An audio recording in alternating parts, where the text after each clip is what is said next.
Hello, welcome to Principles of Clinical Pharmacology. I am Adam Wood. What have you guys heard about the pharmacology curriculum here? You can be honest. No. Hard? Yep, hard. Yes, is correct. I will try to make it as painless as possible. It's not to say that it won't be painful, but we'll try to make it as easy of a pill to swallow, if you will, as we can.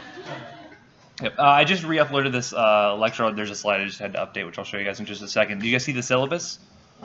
Okay, so you saw that. There should be a homework assignment that is popping up within a minute or so, so please let me know if that does not show by the break at the hour mark. Okay. So anyway, a little bit about me. You'll notice I have a PharmD after my name. That means it's not an agricultural degree. That is, I'm a doctor of pharmacy. Which means I'm a pharmacist practicing still. And that DABAT after my name just means I'm a diplomat of the American Board of Applied Toxicology. Which just means I really like clintox, I like overdoses, I like snake bites. That's kind of my jam. I like working in the ERs. It's kind of my thing. Kind of my path to kind of where I ended up right now is I did pharm school through UF College of Pharmacy up in Jacksonville. They have a distance campus there that I did. Graduated, really liked toxicology, liked seeing overdoses and things like that. So I did a 2-year fellowship through the Florida Poison Information Center. They have one made for pharmacists, and so I did 2 years of that, mainly hanging out in the ER, hanging out in ICUs, peds ICUs, places like that. There were a lot of poison centers. Actually, like doing the staffing where people call up, say, "Hey, my kid swallowed this," or "Hey, I got bit by a snake. What do I do?" Like, kind of my staffing that I did there.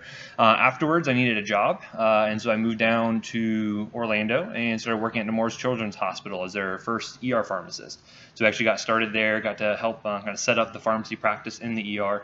We opened October 2012. I did that for a few years, and then eventually kind of moved to more of an administrative kind of job, which I don't like at all, it turns out.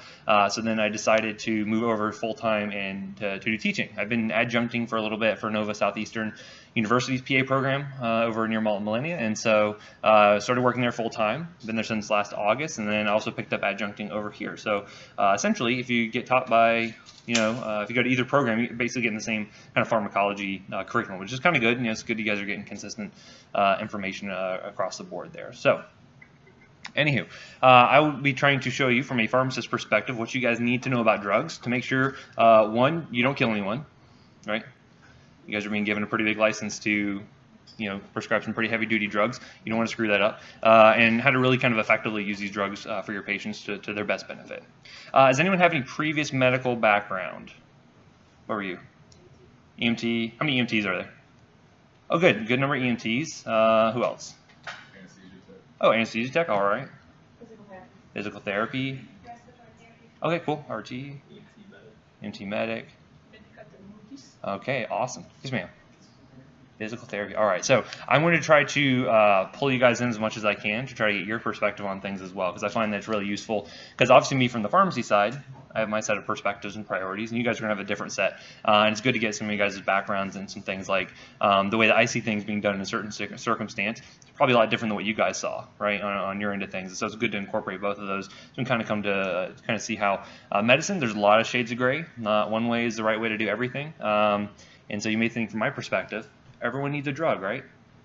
Not really. We'll kind of show you some good examples of why people don't need drugs in a lot of cases and how we can kind of get them out of trouble from prescribing too many meds. So, anywho, moving on, just so you know about the overview of the course, this is a 1 credit hour course, but it serves as a very important basis for Pharm 1 and Pharm 2. A lot of people say that pharmacology is their most difficult subject in PA school, with pretty good understandability, because it's a lot of information you guys are going to have to learn. But it's kind of serving as the introduction to that. You'll kind of learn the background, kind of fundamentals of how we use drugs, why we use drugs the way we do, and that way you can kind of go into Pharm 1 and Pharm 2, kind of hitting the ground running and learning about all the different drugs you're going to use for your patients. So this is a slide that I updated, just FYI, so you can read down that if you like. Basically, you're getting about 14 hours of instruction. There'll be 7 in-class sessions, and then you'll have the final test on whatever day it was. It should be on the calendar. And then we're going to have 4 homework assignments, and then we will do, which the first one should be uploaded now. This is my first time dealing with homework assignments and stuff, so hopefully it'll be uploaded so you guys can see that. You guys will all be assigned a drug. I carefully handpicked based off of random chance a drug that you guys will be covering for the rest of this semester. And there's going to be a series of questions and things like that you'll answer based on different homework assignments that should kind of line up with the subjects we're covering in class. So we'll kind of see how those kind of line up based on the schedule and the syllabus. We'll then do 3 tests in this class. 2 of them are going to be 25-question non-cumulative exams, and then the last one will be a 50-question cumulative, all multiple choice, all 5 answer choices, pretty straightforward stuff. Okay, I need 75 or greater to pass. I've never had anyone fail pharmacodynamics or basics of Clin Pharm. This class is fairly easy when you get down to it. It's when you got to memorize, 1,000 drugs that it gets to be a little bit more difficult. So it's probably close to that number. Hard to say. Okay, so I'm not going to go over the objectives of every single unit. We'll kind of get there as we get to them. But Unit 1 is going to be concerned mostly with things like terminology. We'll talk about routes of administration, actually how we get drugs into patients, and talk about receptor theories. Then we're going to look at secondary messenger systems and dose-response relationships. Basically, if I give you a drug, I get so much response out of you. If I give you more drug or less drug, how does that response change? Unit 3 is going to be looking more at the kinetics of drugs. We'll look at things like the absorption, the elimination, metabolism, distribution of drugs, kind of what the body does to your drugs before it eventually gets rid of them. Talk about bioavailability and bioequivalence. Neonatal and geriatric pharmacology, those are 2 particularly big at-risk populations. So we'd like you to know those kind of nuances of those patient groups to make sure you're prescribing appropriately for them. And then we'll look at things like therapeutic drug monitoring, where we can actually follow levels of drugs in the blood and dose appropriately based on that, based on things like renal function and liver function. And then we'll look at how to actually design some of those dosage regimens, how you come up with, I'm going to prescribe my patient this. How do you write that prescription? How do you get that information so that the patient gets the right drug? And then finally, we'll do like a little exam review. In some cases, I will probably record the last lecture or whatever last bit we have, and then we'll do an in-class review. Have you guys ever used Kahoot before? It's like an online kind of quiz thing where basically I'll make a big set of quiz questions, and then you guys will log in from your phones or your laptops, and then we can kind of all participate. It's kind of a nice kind of competitive little fun way to kind of test your knowledge and kind of see where you're at in regards to review and things like that. So there might be a little bit extra reviewing you guys will have to do in response to that. Okay. Just so you know, I ask a lot of questions to try to gauge where you guys are at, and so the more kind of back and forth we get, the better I like it, because it's just not me yapping at you guys for 2 hours straight, right? So feel free to pipe up if you have questions, raise your hand. You're not going to interrupt me at all. Okay. Any questions so far? Okay, so far. Let's go. So Unit 1, the objectives we're going to look at is the terminology. We're going to define some of these kind of basic pharmacology terms, list some different routes of administration. Probably everyone has a little bit of different kind of baseline knowledge of medications. Like obviously like EMTs have their set of medications they've given pretty routinely, know a lot about them, being from the RT standpoint, know a lot about respiratory drugs, obviously. So we'll kind of go make sure everyone's at a baseline kind of level of knowledge so we can go forward. And then we're talking about the routes of administration, talk about things like advantages, disadvantages to each one, how easy are they, are there any kind of inherent problems with giving drugs via a certain route, we'll talk about that. And then look at receptor theory, because ultimately receptors are what the drugs are interacting with, so it's important to know how that relationship works. All right, moving in. Definitions. So first off, we have the drug names. Okay, so there's the trade name, which is going to be the brand name or proprietary name. Basically, it's trademarked. So for instance, you have Motrin. You guys think of any other brand names? Yeah, Advil is another one for ibuprofen. Tylenol.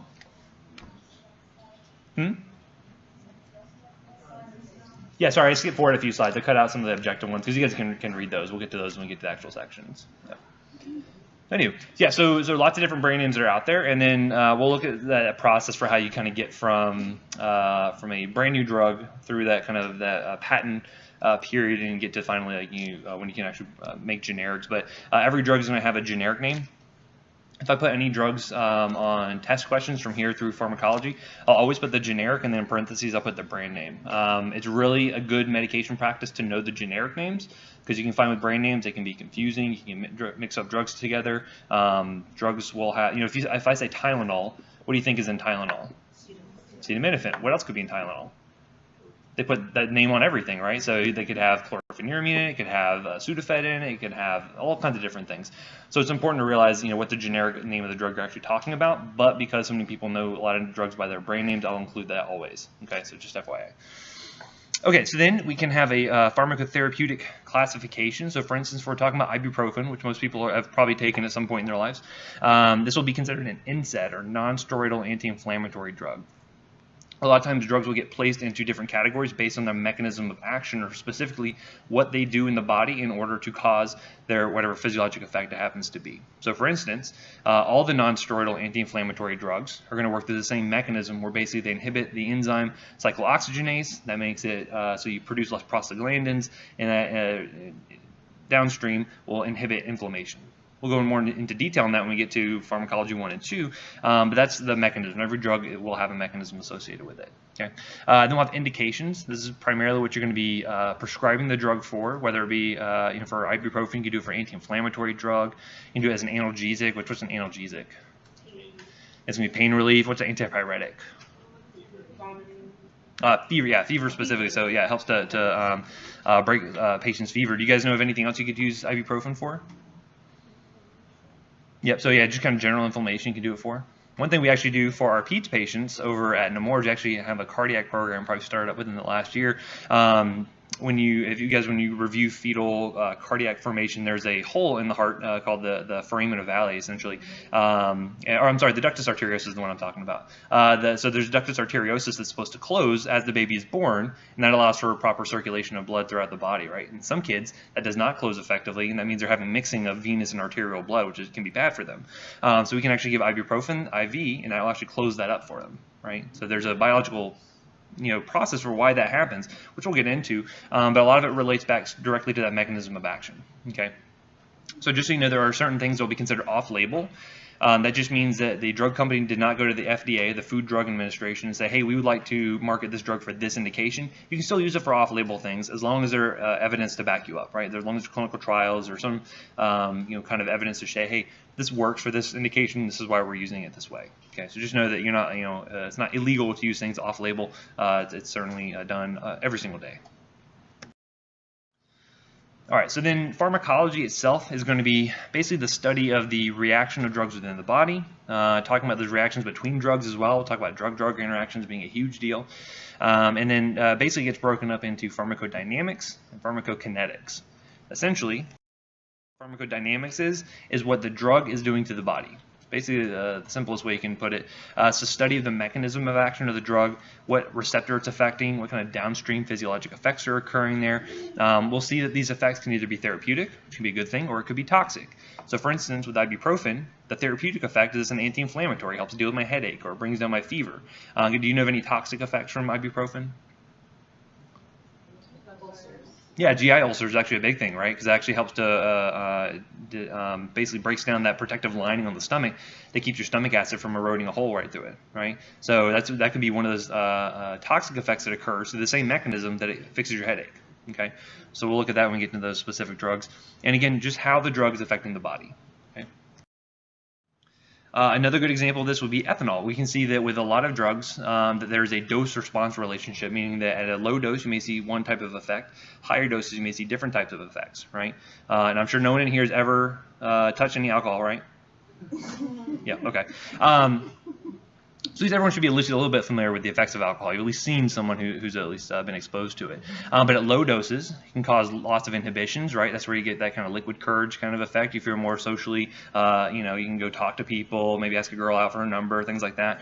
But as you get to higher doses, as you start to get more of those effects from the alcohol, you see slurring of speech, you see incoordination, and finally at very high doses, people pass out. People can have respiratory depression, they can die from that, right? All related back to the dose of the drug that they're specifically getting. And that's going to be the same with every drug that we'll look at. And we look at the toxicities, you'll see that any drug can be considered poisonous, right? Just all is a matter of the dose. So anyway, the effects of the drug on the body is pharmacodynamics. Pharmacokinetics on the flip side of that are going to be what the body does to the drug. So how the body processes the drug, all the way from the way that it gets absorbed through the GI tract or through the veins, where it gets distributed to in the body, whether it stays in the bloodstream or goes out to the tissues, and then how the body actually metabolizes it. You guys know the major organ where we see a lot of drug metabolism occur? Liver is going to be one of the big places where it gets metabolized. And then finally excretion of drug, which usually happens through?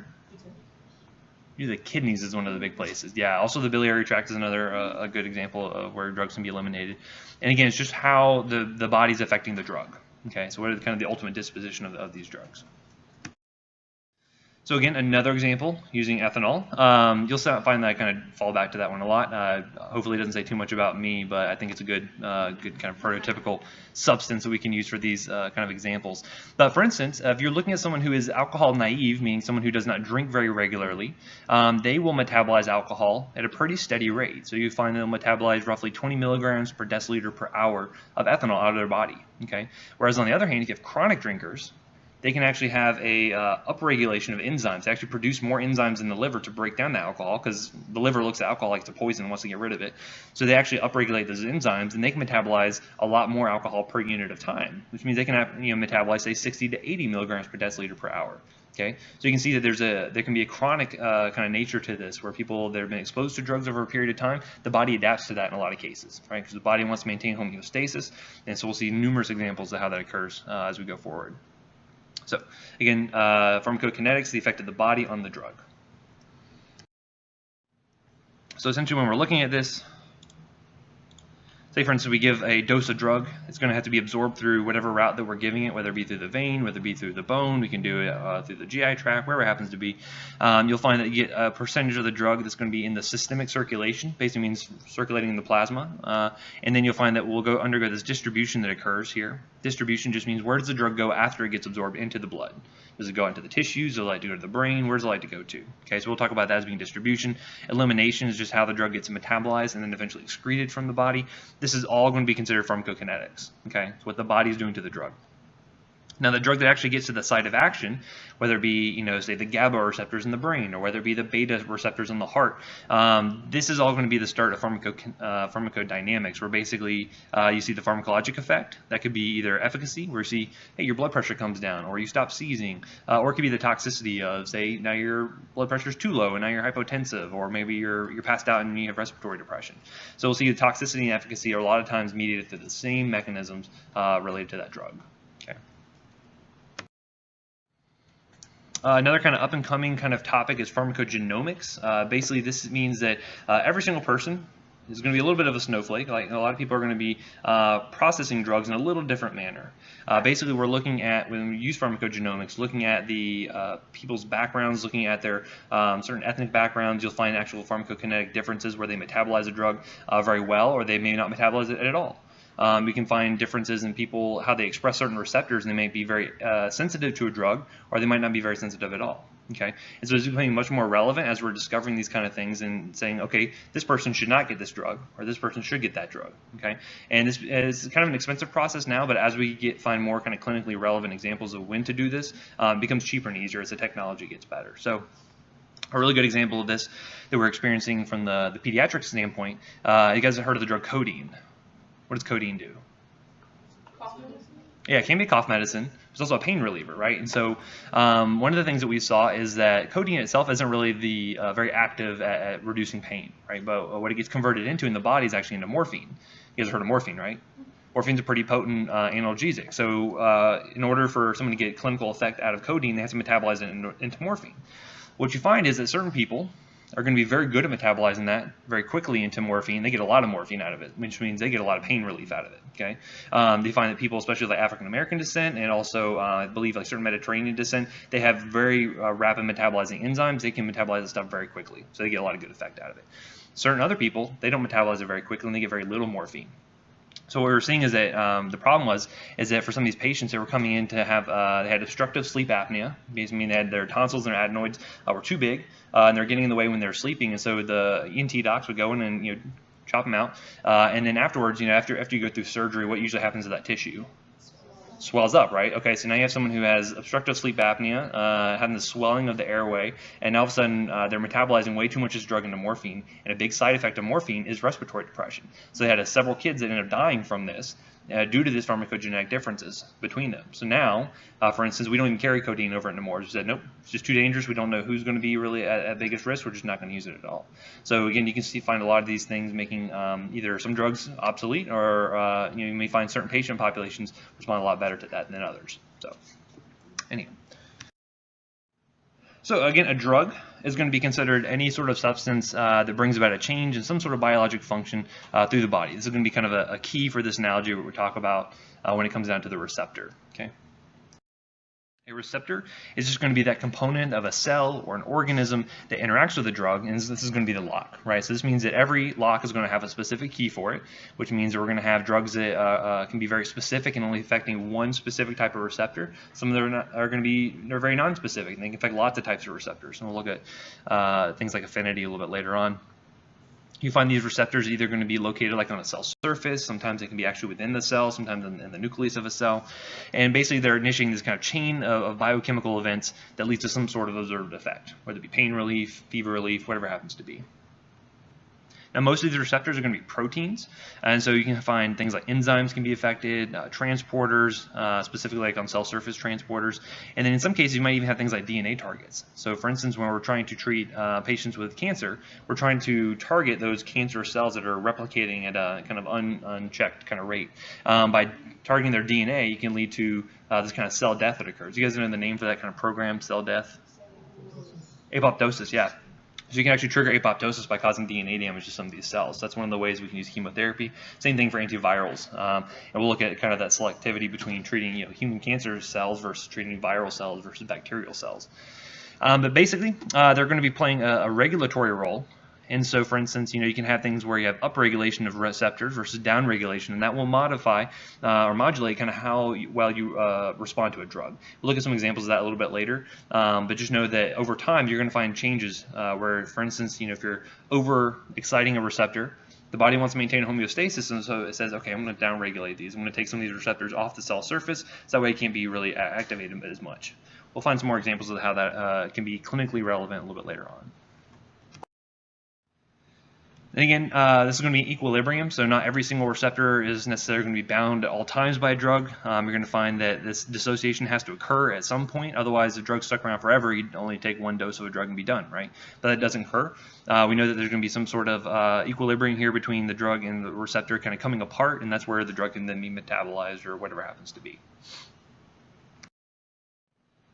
Ligand is just going to be kind of a generic term that we're going to use. This can be any molecule that binds to a receptor. So for instance, insulin can be a ligand for insulin receptors, right? That causes things like glucose uptake and whatnot.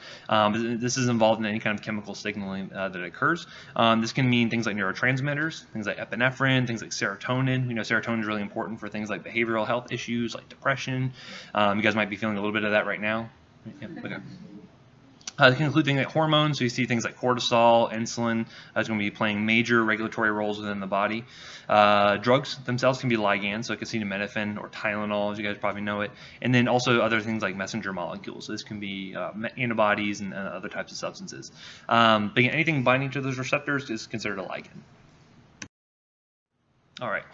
A hormone is specifically going to be any kind of natural substance that gets produced by the body and is going to influence the way that it grows or develops. Or basically, it's kind of like a drug that the body synthesizes itself. So for instance, insulin, right? So if a person doesn't have enough insulin, what do they have? Diabetes, right? So they have diabetes at that point, so we can give them exogenous insulin, right? We can help to regulate things like glucose uptake. We can regulate tissue development through that. Cortisol is another big one that is produced in the adrenal glands. If you don't have enough cortisol, we can give you exogenous cortisol to help kind of replace that. Testosterone, estrogens, progestins, all of those are affecting some sort of growth and development of human tissue. And then finally, xenobiotic, basically kind of any foreign chemical compound to a living organism. So any kind of the exogenous drugs that we're giving would be considered a xenobiotic, right? So we can give you insulin, right? That's still considered a hormone, but if I give you Tylenol, the body doesn't produce its own Tylenol, that's considered a xenobiotic. Okay. Next we have toxins. You'll hear me probably refer to most things if I'm talking about toxicology as like just toxins, but there's a little bit of differentiation here where a toxin is usually a poison of biologic origin. So if you think about things like snake venom or spider venom, botulinum toxin, notice not all of these are going to be, some of these can actually be therapeutic drugs, right? What do you use botulinum toxin for? Make people look beautiful. Look really young forever, right? This really surprised look. Yeah, so we use Botox. We actually use it a lot for some of our kids that have kind of chronic spasticity. We can inject Botox into some of their larger muscle groups, actually help to loosen those muscles up because it's a paralytic, right? So next time you think about injecting yourself with Botox, it's one of the world's deadliest toxins out there, right? It's kind of scary. Fortunately, most providers are pretty good with it. We don't really have too many problems with that. But most of the time, they're going to lead to some sort of harmful effect. Toxic hint would just be anything of non-biologic origin. So this includes things like lead, pharmaceuticals, anything the body really shouldn't, was never produced by some sort of organism would be considered a toxic hint. And so toxicology is just that study of harmful or poisonous effects of drugs on the body. Okay, so getting into how some of these ligands are affecting the receptors, we have one thing called an agonist. You guys ever heard of the term agonist? Yes. What's an agonist do? They work together because of activation of a receptor, right? So basically the drug that binds to and activates that receptor. Sometimes you'll find where they're directly binding to it. Sometimes you'll find some indirect binding where they might be binding to a different site, but still leading to activation of that receptor. A good example of this is a beta-2 agonist called albuterol. What do you use albuterol for? RT can't say. Yeah, asthma. So we use it for asthma. I guess EMT shouldn't use, say it either. But yes, we use it for asthma, right? So we have beta-2 receptors all throughout the lungs. That helps to, when we bind that receptor, albuterol comes in, binds to it, causes smooth muscle relaxation of those bronchial muscles. That allows for the patient to exchange air better, and all of a sudden, the patient can breathe again, right? So it would be considered an agonist because it is specifically targeting that one receptor and activating it. When we talk about agonists, we'll talk about affinity as well. So this is basically how tightly a drug will bind to that receptor. Okay, so things can have low affinity, things can have high affinity, and that'll be really important when we talk about antagonists, which I'll mention in just a few slides here. We'll also talk about potency when we get to the dose-response relationship lecture. Basically, this means the amount of drug needed to elicit a response. Okay, so if I have drugs that have very high potency, it means I need a very small amount of it to actually cause some sort of effect, whatever effect I'm talking about. You can have low potency drugs, you need a lot of the drug in order to get the same effect. So for instance, if you're looking at the drug morphine, mentions an opioid analgesic, usually dosed in milligrams. They can give you 2 milligrams of morphine, probably be feeling okay. On the other hand, fentanyl, you guys ever heard the drug fentanyl? Used a lot in surgery, things like that. That's dosed in micrograms. It's about like 1,000-fold stronger than morphine, which means if it gave you 2 milligrams of fentanyl, you'd be dead on the floor, right? So we don't want to do that. So it's important to understand the kind of the equal potency between different drugs and understanding that 2 milligrams of one definitely does not mean 2 milligrams of another drug, okay? So fentanyl in this case would be considered more potent because I need a lot less drug in order to get the same effect. And then efficacy is just that drug's ability to produce whatever kind of maximal desired response. So how efficacious it is to relieve pain or to lower your blood pressure or lower your glucose, whatever it happens to be. And clinically, you'll find that when you look at your drug references, you're going to find that the efficacy is much more important than you really care about potency. When you look at a dose of a drug, they've already kind of figured out what the potency is with other drugs in the same kind of category. They've taken the work out of it for you. You're more concerned with how efficacious will this drug be for my patient. Because you can adjust the dose to get the desired response, but ultimately every drug is only going to be so efficacious. Every drug is going to hit a certain point where you get no more effect out of it. All you get are more toxicities. So it's important to understand that efficacy is much, much more important than potency. So again, for instance, we'll talk about equal potency between drugs. So we'll say that the relative doses of two drugs in order to get the same efficacy. So for one drug, you may need 100 milligrams to say drop your blood pressure 20 points versus 10 milligrams of drug B. Drug B is more potent, but is equally efficacious at 10 milligrams as it is as 100 milligrams of drug A. Make sense? And so again, a lot of times you'll find conversion charts where you look at different drugs together to see, what's an equal potent dose of one drug versus another. So that way, this becomes important, especially when like admitting a patient to the hospital, right? So a patient coming in on all sorts of different drugs. Does the hospital carry every single drug out there known to man?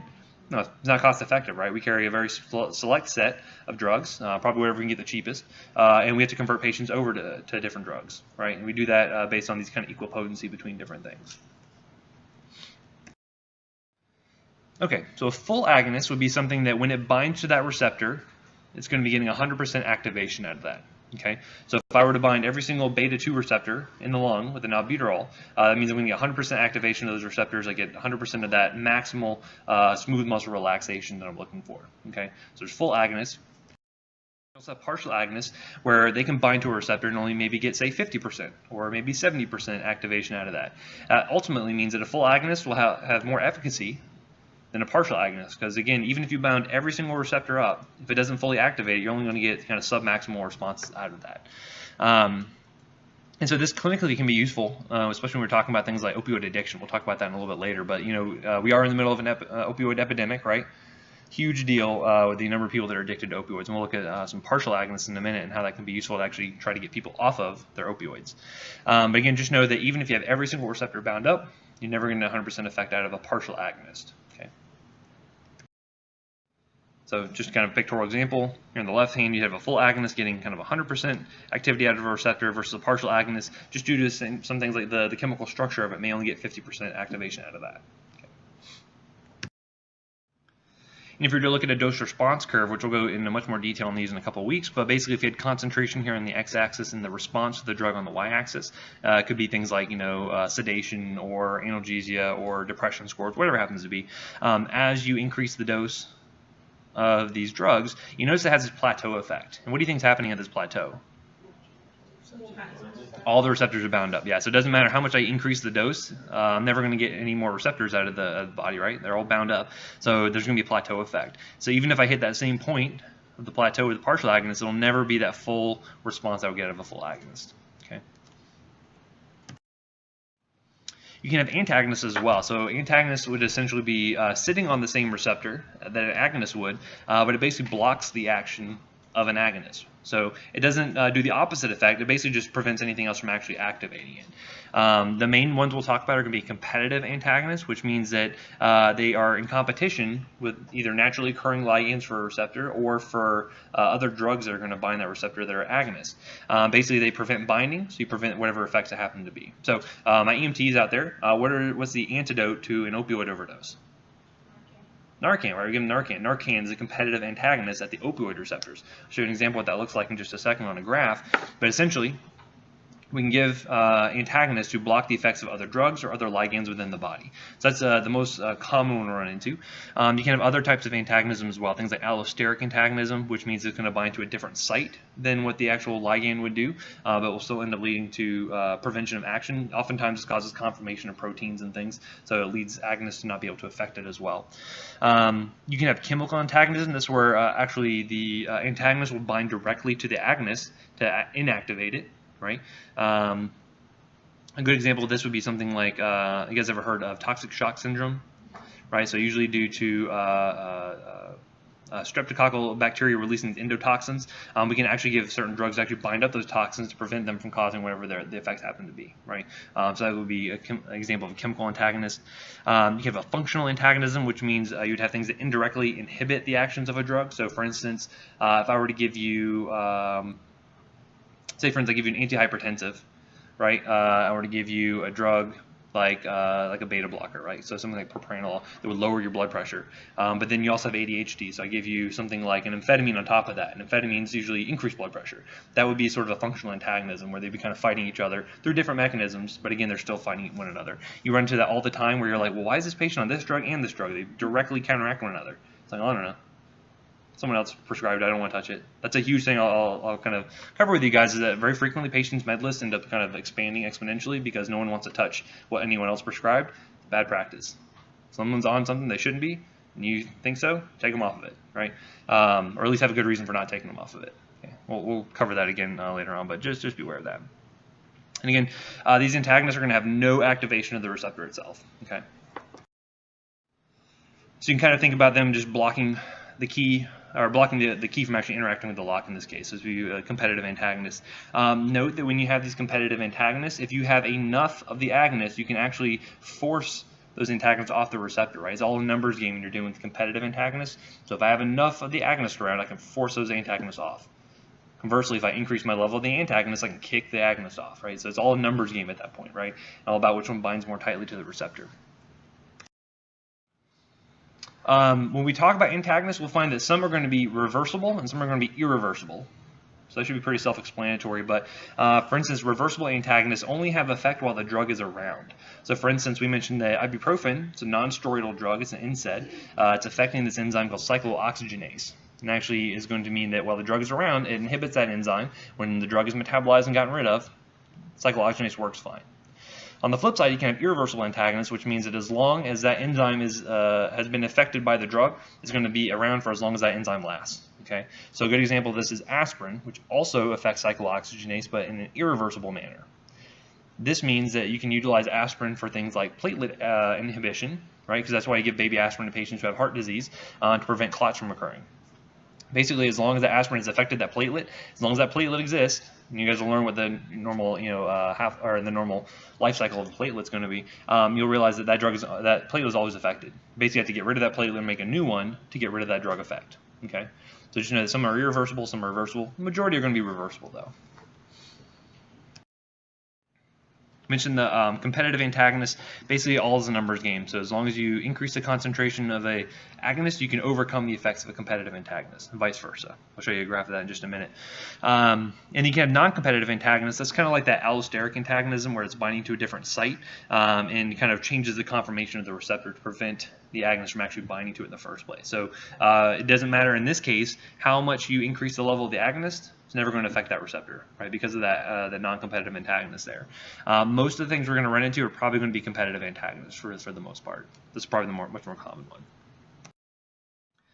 So, for instance, if you're looking at another dose-response curve, so we can look at the effect of the agonist here, and we can see the agonist concentration here on the x-axis again. If I were to have an agonist by itself, you can see the normal kind of curve that we saw before. Again, you see a plateau effect that occurs over time once you bind up all those receptors. As I have increasing concentrations of the competitive antagonist that's around, notice how it's kind of blunting the effect of the agonist because fewer receptors are available for it to bind to. Now, for instance, if I keep increasing the concentration of the agonist, I can eventually get to that same point, right? Because it's all a numbers game. So as long as I keep upping that dose, I can eventually overcome the antagonist.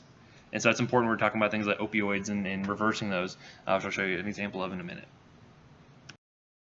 Or this minute, in fact. So again, here is an example of a few different drugs. We have one drug. This red line here is going to be methadone. You guys heard of methadone? It's a very long-acting opioid. It's one of the first thing we used it for was to actually help to get people who are addicted to opioids off of it. Right, it's one of those kind of transitional drugs. Of a partial agonist, and this is kind of a newer drug in the opioid addiction game called buprenorphine. Suboxone or Subutex is the brand name for that one, so you might have heard of that drug. This one's only a partial agonist. And so then you have the antagonist naloxone. Okay, so for instance, if I were to give a full agonist like methadone, you notice here that gets kind of the typical dose response curve that we saw previously, versus partial agonists like buprenorphine only gets partial effect. Okay, on the other hand, if I give naloxone, if I give a big enough dose of it, I can get basically no effect whatsoever. And so you guys know what happens when you give Narcan to someone who's been on opioids for a long period of time? Anyone ever seen it? It's not pretty. They go into withdrawal, right? So a lot of times with some of these drugs that they become addicted to, the body gets used to having those effects around, and when you take away that drug cold turkey, guess what? The body doesn't like that. So they get very, very anxious. They have diarrhea. They are very angry at you, especially if they were taking their drugs on purpose, especially like abuse cases, and they're like, why'd you reverse that? I spent a lot of money on that. I'm very mad at you as a healthcare provider. But you don't really care because you're like, well, you weren't breathing, so I kind of saved your life. But so it's one of those things where it's a delicate balance. You don't want to necessarily put your patients into withdrawal, but if they're not breathing, you got to reverse that somehow. That's where we can use competitive antagonists. And so for patients who have a massive overdose, we have to give a massive amount of naloxone to reverse that, versus they only have maybe a little bit of an overdose. We use it a lot less, because that's a competitive antagonist. A really good example of how these drugs can affect one another, we talked about that affinity, right? We said affinity is what? How tightly that drug binds to the receptor itself. So buprenorphine actually has a really, really high affinity for the opioid receptor, a lot higher affinity than it has for lots of other opioids. So essentially, one day we were in the ER and we had EMS call up and say, hey, we've got this lady coming over, she overdosed on buprenorphine. And so one of the things you would expect to see if someone overdosed on buprenorphine, they'd be very sleepy, they'd probably not be breathing very much, they may have myotic pupils or pinpoint pupils. This lady came in and she was in 4-point restraint, she was screaming, kicking, biting people, she was very, very upset. And we're just like, well, that doesn't make sense. Like, she overdosed on a drug that should make her sedate, not, going crazy. And so by the time we got her calmed down, gave her a little bit of Ativan, which you'll learn about that drug later on, but gave her a little bit of vitamin A, calmed her down a little bit, and then we were able to kind of figure out what the history was and said, what the heck happened? So, well, normally I take methadone. And then I ran out of methadone, and I took all my roommate's buprenorphine. I said, that makes sense. She was basically used to having a full agonist around. Now all of a sudden she had a partial agonist that bound a lot tighter to that receptor, so she kicked off all that methadone. Buprenorphine now binds to all those receptors and not coming off of it, and so she basically threw herself into withdrawal by only giving herself a partial agonist. Okay, so now it makes a whole lot more sense when you know the receptor pharmacology, when you know how those pharmacodynamics actually work. Okay, so again, just keep in mind that sometimes you'll find some weird things, but usually you can explain it when you kind of go back to the baseline pharmacokinetics and dynamics of things. So when talking about specificity, things can have very high specificity, meaning that they only act through one type of receptor. They only affect very specific tissues or cell sites. We like things that have high specificity because that usually means there's limited toxicity, right? So I mentioned with opioids, what's a very common side effect that people get just with like normal use? Constipation. Yeah, constipation is a huge thing, right? Because it's a huge effect on your quality of life. You know, for instance, my 1-year-old, she can tell you very much that when she's constipated, she's not in a good mood, right? So it's a common side effect, not because she takes opioids. It's just functional constipation. But essentially what you find that the opioid effects, we like them for their analgesic effects, and that mainly takes place in the CNS and in the spinal column. But those other effects, constipating effects, are happening in the GI tract. So again, the specificity isn't really there. It's affecting all opioid receptors, whether it's the ones you really want to affect or not. We don't really have a choice in that because we're giving the drug systemically. So it has limited specificity. Basically means it's affecting multiple receptor sites, maybe not very specific for tissues or cells, which means more adverse effects. It also means like things like chemotherapy drugs, right? So like what happens when someone is on chemotherapy? What's one of the kind of common side effects you hear about? Yeah, lose hair, right? Do we mean to make them lose their hair? No, but cancer drugs, they can't tell the difference between a cancerous cell and a human, like a normal, healthy human cell. So again, you find a lot of things end up getting affected that you don't mean to. They have horrible nausea and vomiting associated with it because the GI tract gets affected so much. So again, that has low specificity. It's affecting other sites that we don't really want. So we like high specificity, and you find, especially with kind of more developing, newer biologic drugs, they would have a lot more specificity and limit a lot of those side effects. So just be aware there's kind of a difference between those. Antibiotics are an example of a high specificity for some of them, because again, those drugs know the difference between a bug, a bacteria, and us, right? So that's why you see some of the kind of limited cross-reactivity there. Versus chemotherapy, you can't tell the difference between cancerous human cells and normal human cells. Okay, now are you guys familiar with stereochemistry, racemic mixtures? What does racemic mixture mean? Yeah, basically, so some molecules, right, they're going to have different enantiomers, right? So basically meaning that molecules can be mirror images of themselves, but they don't really overlay like your hands, right? So again, my thumbs are not overlapping with one another. This can happen with drugs too, okay? So a lot of the drugs that you end up taking are going to be racemic mixtures. If they're enantiomers, they'll have 50% of the S enantiomer, 50% of the R enantiomer, right? So you may find with some drugs that only one of those enantiomers has the effects that you're looking for. Some of them only one kind may have the therapeutic effect. The other kind may have only toxic effects. And so in some cases, they can separate that out, and now you have a brand new drug. Okay, so that also means they get a brand new patent on it, which means they can sell it for a whole lot of money. You may find there's a little bit of cynicism here. But good examples of this with albuterol. Like albuterol, we said used for asthma. They were able to basically get the left-handed molecule that get levalbuterol, and now they can sell it as a brand new drug, right? Say, oh, there's less side effects associated with it, all these different things. Notice here with the racemic mixture, 5 milligrams, 50% of it is the left, 50% of it is right, which means 2.5 milligrams is the left-handed molecule, 2.5 milligrams is the right-handed molecule. When you have an equivalent dose of the levalbuterol, notice only 2.5 milligrams. Okay, this makes it very easy for us to interconvert between different doses. So if a patient comes in, they say, hey, I'm on Xopenex 2.5 milligrams. You know, Q4, PRN, wheezing, I can convert them over to an appropriate dose of albuterol. Okay, same thing for the antidepressant citalopram. Again, the racemic mixture here is 20 milligrams. I know that the escitalopram or Lexapro is going to be just 10 milligrams. So again, you can convert between those doses pretty easily there. Same thing, cetirizine. Guys, do you know what you use cetirizine for? Yep, use it for allergies. And I have levocetirizine, which is Zizal. They use it for 5 milligrams. Okay, so it seems like it should be a good thing, right? You're kind of limiting your exposure to the maybe either ineffective or maybe the toxic one. Maybe not always the case. So I found this really funny. I was looking up different enantiomers that are out there, and I found this one that says, oh, the clinical relevance regarding the absence of dextrocetirizine, right? Because now they only have levocetirizine in this product, is unknown.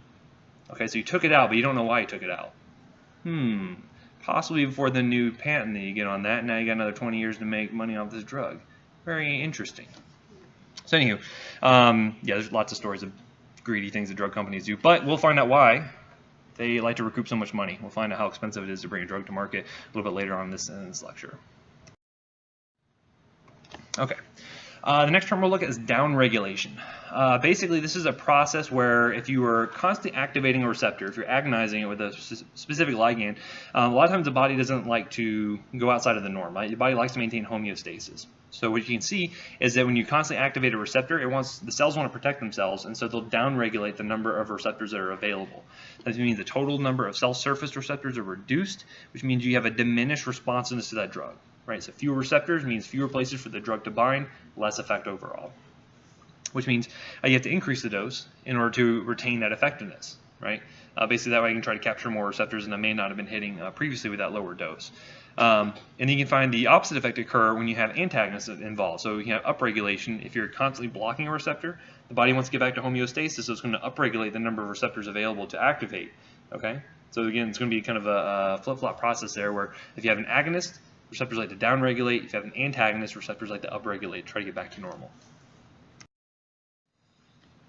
Okay, some more definitions. Bioavailability. This is going to be the amount of drug or the percentage of drug that gets absorbed through a given route. Okay, this can vary pretty greatly based on the route of administration. We'll look at some of those in just a few minutes. But for example, intravenous route, if I give you drugs straight to the veins, it's 100%, right? All of it's going to make it into the bloodstream.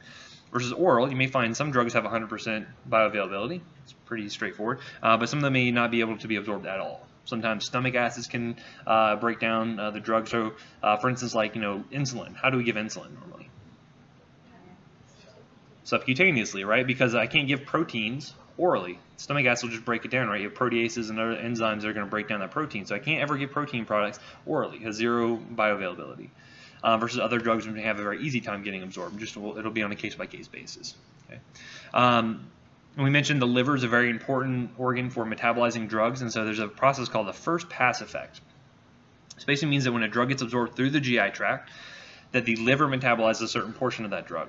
And it's going to be different for every drug. Some may be 100%, which means you're going to lose a ton of that drug. Sometimes it may be 0%, depending on the drug, which means that basically I call this the liver tax. So before a drug can enter through the GI tract to the bloodstream, it has to hit the liver first. And so some portion of it is going to be metabolized before it gets there.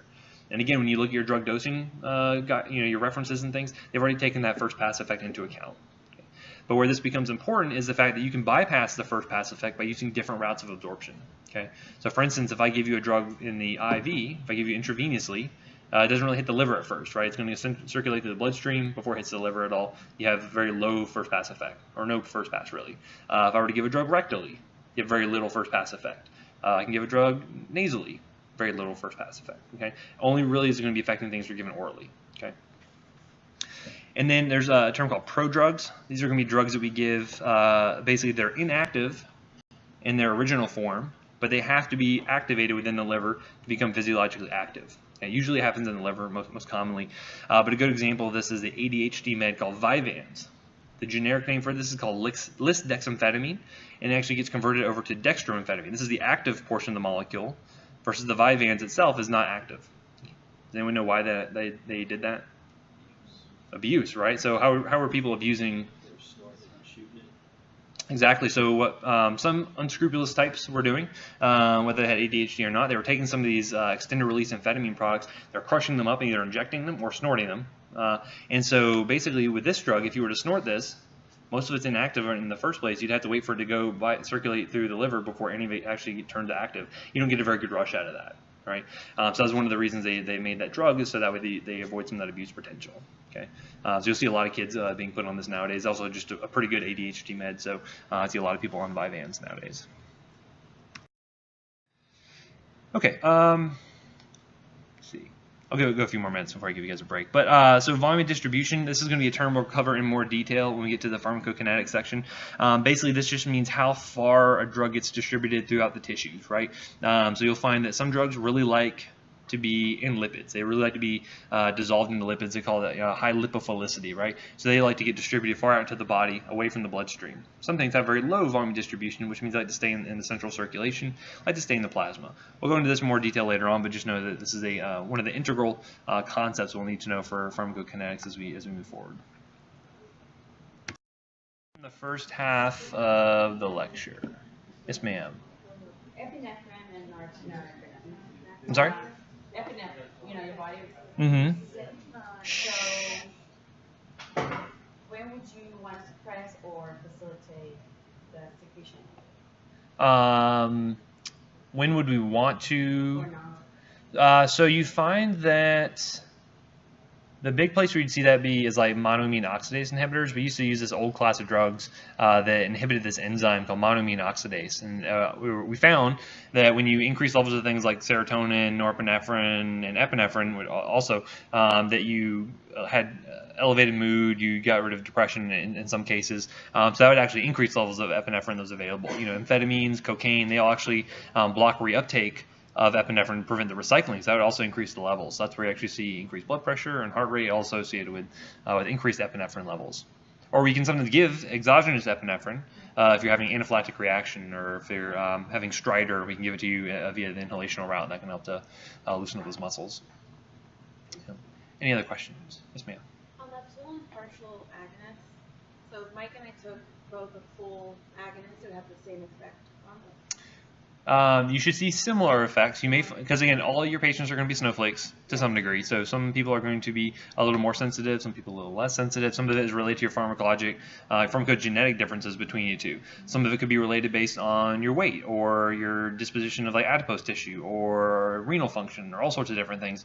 Lots of different things that will kind of funnel into what's the ultimate effect that that drug has on you. So when it says full and partial, it's just like the prediction or what you're hoping to get? Yeah, roughly when we see those, when we're doing studies and we're looking at how this drug binds to this receptor, like what kind of effects we're expecting to see, right? Yeah. Any other questions I can answer? Okay. In regards to the homework, that should be available to you guys now. You should all see what drug you've been assigned. No redos. You're stuck with the drug for the rest of the semester. I try to pick at least somewhat interesting drugs. Most of them are off the top 100 prescribed list, so it should be things that you'll see in normal clinical practice. I didn't pick any crazy monoclonal antibodies for MS that you're never going to see, for the most part. But so as far as resources go, I try to look through the Adventist library site to see what you guys have access to. Lots of different references there. You guys have access to at least up to date that I know of. Up to date, you can search for a drug, and that's linked into a resource called Lexicomp. They're actually owned by the same company. Lexicomp is one of our go-to drug references that we like to use. So if you look up Xanax, in up to date, you should be able to get that monograph that tells you what the dosing is, what the kinetics are, all kinds of different things. But look up things like Access Medicine. You can do PubMed searches for articles, for information. Please cite kind of what you use to. There's no no requirements for number of sites, number of resources that you use. But just make sure that it's reputable. I don't want to see like Wikipedia on there. Try not to use like Snopes or something, anything crazy like that. Usually, reputable websites. And I will be checking for accuracy, so hopefully you guys will be very good at that. It should be pretty easy to check on some of that stuff. So, okay. Any questions? It'll be due before class starts next week. If you have any questions, just email them to me. I'll try to get back to you as soon as I can. Yeah, do we just bring them in on the paper, or do we have to? No, submit them online. Yeah, it's probably easier that way. I can kind of go through them at my ledger. Cool. All right. So anyway, now we're going to go over routes of administration. So how do we get drugs? So this is a good table. Don't have to necessarily memorize all the numbers, but it's good to understand the relationships between the different routes of administration. So we'll go over these in more detail. But note that the stars are going to be considered parenteral routes. Parenteral just means that we are injecting something into the body. So intravenous, intramuscular, subcutaneous, those are all considered parenteral routes. Okay, things that are enteral are going to be given through the GI tract. Sublingual, oral would be considered in that listing. So some things to note is looking at the bioavailability. Okay, so we know the IV is going to have 100% bioavailability because again we're injecting it straight into the vein. That makes sense. Everything else may be subject to things like how fast it gets absorbed through its given route. So if I inject into the muscle and the patient doesn't have very good muscular blood flow, it may not absorb it very well. Okay, so it may limit its bioavailability. If something goes through the oral route and the stomach acids break it down, it may not have very good bioavailability there. Oral will have the biggest kind of variance in how well a drug gets absorbed for the most part. Inhalation, you'll find that has a pretty wide range as well. So from the RT standpoint, why might you have poor absorption of drugs through the oral route? So the nice thing about the inhalation route, we'll notice is just we don't have to target just the lungs, right? But with patient technique. Yeah, so patient technique is going to be a big one. We'll talk about how, if you're not able to use the inhalers very well, you're probably not going to get a whole lot of drug. Okay, so we'll talk about some of those just a little bit. Again, these characteristics we'll talk about in more detail, but just kind of note these. Again, if I were to ask you on a test, like which one has the fastest onset, and give you 4 choices, like you'll be able to pick those out based on what you'll learn about these different routes, or which one has the best bioavailability, or which one would be most painful, or things like that. Okay. So the intravenous route, the advantages here: 1, fast onset. Inject it into your bloodstream, into the veins most commonly. It's going to get to your system very easily, right? So as far as blood flow goes, if I inject it, say, into the, an artery, I'm sorry, a vein into the arm, where does it go from there? Like, where does it eventually go to? To the heart, right? So which side of the heart does it go to? Right side of the heart, yep, absolutely. And then where does it go to after that? Go to the lungs, yep. And then after the lungs, it goes to left side of the heart, and then to the body, right? So again, it's not immediate. It can be, though, and it all depends on how good the blood flow is, right? So it takes a little bit of time. So you'll actually find that when you're looking at certain routes, actually inhalational can actually be a much faster route to have onset of action in some cases. Because if I were to say, for instance, inject cocaine, it takes time for it to actually get up into the brain, right? It has to go all the way through the pulmonary system and the heart back to get to the brain. Versus if I smoke cocaine, it's already in the lungs, goes right back to the left side of the heart and right to the brain. So you actually find faster onset with some of those routes than others. I don't advocate smoking or shooting up cocaine, though. Don't do drugs is basically the ultimate message here. But just to give you an example of how those routes can differ from one another. The nice thing here, again, it's going to be very titratable, which means that especially if I'm giving a continuous infusion of a drug, right? So I'm giving a drug, say, 20 milligrams per hour, I can titrate that. If I have too much effect, dial it down. If I have too little effect, I can dial it up. The problem, though, is that once I give a drug, can't take it back. That's it, right? Once it's in the system, you're not getting it back out. You usually find that drugs can be given intermittently as boluses, or you can find them being given as continuous infusions, right? So it just depends on how long the drug lasts, depends on what kind of purpose you're using it for. Most often you're going to find drugs being given as boluses, though, okay? And then there's also central versus peripheral administration. Does anyone know the difference between these two? No, not through it. So it depends on where the actual catheter that's been put through the vein is terminating at, right? So for instance, a peripheral IV just means that the catheter is pretty short for the most part. It's going to be sitting here in the vein. As, all the drug gets administered right there in the arm, and then it has to get circulated through. Versus a centrally inserted line, or drug that's inserted peripherally in central, so like central catheters and things, those actually are snaked up through the veins and eventually you're going to empty out into the inferior or superior vena cava. Okay, that means that there's a ton of blood flow all coming back there, all that venous return coming in, that dilutes out the drug a lot more quickly, and that means you can give more concentrated drugs. Sometimes drugs can be very hard on the veins. You can give a lot kind of harsher drugs in those centrally inserted lines. So just know there's a difference there in where the line is terminating and where the drug actually is going to be emptying out into. So some of the disadvantages, you may have increased risk for adverse effects. Again, you can't take back what you gave. You can actually have precipitation of substances. This is a big deal. So like if you ever hear like a nurse asking, hey, can I run this drug and this drug together? Okay, a lot of times we're asking about the actual chemical compatibility between different drugs. Because here you find an example of calcium and phosphorus being put together. So what do you notice happening there? All those crystals are precipitating out. So what happens if that gets stuck in the IV line? Blocks it up. That's bad. It's not good. You got to change your line out, right? It could be a problem. What happens if that happens in the patient? Also not good, right? You don't want to be blocking up veins and arteries and things, especially if it gets into the lungs, causing an embolus. That's no good. Okay, so that's why we worry about precipitation of drugs. That's why we can only give certain concentrations, why certain things have to be run separately from one another to avoid these kind of interactions from occurring. So that can be one of the big things we worry about. The other thing is this term called extravasation, where essentially drug is being infiltrated outside of a vein into the surrounding tissue. Some drugs, it's not a problem, not a big deal if you blow a vein. Some other drugs will cause significant tissue necrosis, right? So if this is an example of a drug called phenytoin. It's a drug we use for seizures very frequently. You like to give this in as deep a vein as possible because what happens if you, this is probably a vein in the hand, they end up blowing, causes all this tissue necrosis that happens there, right? It's called purple glove syndrome. That's an easy way to get sued for screwing that up, right? Because that's going to be disfiguring for life. There's been cases of amputation secondary to this, so you don't want to screw around with that, right? So some drugs you'll just learn don't want to give peripherally. You only want to give this drug centrally, or vice versa. So just be aware that can be a big issue. There's subcutaneous administration. This one is very good for certain implantable drugs, so certain implantable birth controls that will be administered over periods of months are good to put into subcutaneous space. Very good for patient self-administration. So insulin is a very common one. Patients will administer to themselves in the home. Certain anticoagulants, you guys have heard of Lovenox? It's another very common one they'll give subcutaneously to themselves at home. And so high bioavailability. Doesn't have very fast onset, though, compared to IV. So it's going to take a little bit longer for the drug to be absorbed from that subcutaneous tissue. But you're going to find that it's going to be very easy. It's a lot easier for patients to get that to themselves than if they were to try to start their own IV, right?